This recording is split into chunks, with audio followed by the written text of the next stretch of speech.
नमस्कार, मैं मिस कनकलता झा पूर्वोत्तर भारत का ये तीसरा भाग लेकर आप लोगों के लिए उपस्थित हुई हूँ। हमने असम, मेघालय, नागालैंड और मिजोरम जैसे खूबसूरत राज्यों के बारे में पढ़ा जाना। अब हम त्रिपुरा के बारे में पढ़ेंगे। त्रिपुरा, महामाया त्रिपुर सुंदरी की भूमि त्रिपुरा देश का तीसरा सबसे छोटा राज्य है, जो 3 तरफ से बांग्लादेश से घिरा है। भारत में विलय से पूर्व त्रिपुरा एक अलग रियासत थी। आजादी से पहले 1300 वर्षों तक यहाँ बर्मन शासकों ने शासन किया। त्रिपुरा एक मिश्रित संस्कृति वाला राज्य है। त्रिपुरा की लगभग 30% आबादी आदिवासियों की है, जिनमें प्रमुख है त्रिपुरी, रियांग और जमातिया। इनका रहन सहन और पहनावा बाकी से अलग है। जंगली जानवरों से रक्षा के लिए ये अपना घर खंभों के ऊपर बांसों के से बनाते हैं। इनका मटका नृत्य जो घरे पर होता है उल्लेखनीय है। गैर आदिवासी संस्कृतियों में बांग्ला संस्कृति की प्रधानता है। बंगाली घरों में होने वाली उलू ध्वनि जगह जगह पर सुनाई पड़ जाती है। कटहल, आम, केले, नारियल, सुपारी और चंपा के पेड़ हर घर में दिखाई देते हैं। यहाँ की एक अत्यंत रोचक बात है, उनाकोटी में चट्टानों पर उत्कीर्ण असंख्य मूर्तियां, जिनमें से अधिकतर शिव की हैं। कहा जाता है कि यहाँ एक कम 1 करोड़ ऐसी मूर्तियां हैं जिनको किसी ने बनाया। ये कैसी बनी, इसको लेकर आज भी दंत कथाएं प्रचलित हैं।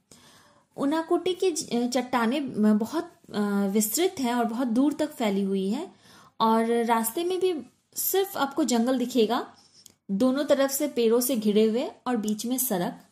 बच्चों, दंत कथाओं का अर्थ होता है सुनी सुनाई कथाएं, जिनका कोई दस्तावेज नहीं है, कोई प्रमाण नहीं है, लोगों ने कहा है, हमने सुना है। आगे बढ़ते हैं हम मणिपुर की तरफ। मणिपुर क्षेत्र इस इतिहास काल में अनेक नामों से पुकारा जाता रहा।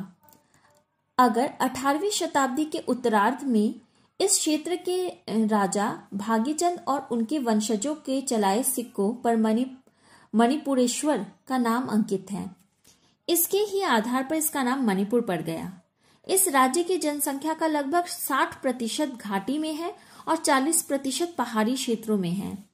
पहाड़ी इलाकों में नागा, कुकी, पारते जनजातियों का कब्जा है, जो तो मैदान में मेइती का। ये सब जनजातियां हैं। इस प्रदेश की मुख्य भाषा मेइती लॉन है।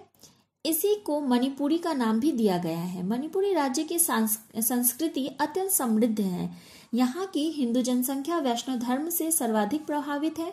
कृष्ण भक्ति यहाँ के मैदानी क्षेत्र के जन जन में व्याप्त है।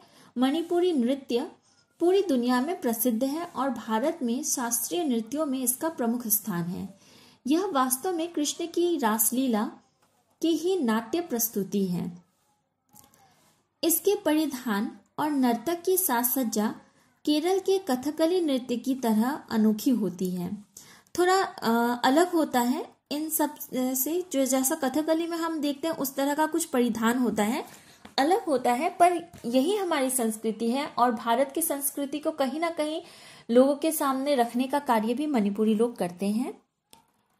अनोखी होती है। यह अत्यंत कोमल, भाव प्रधान और गौरवमय नृत्य शैली है।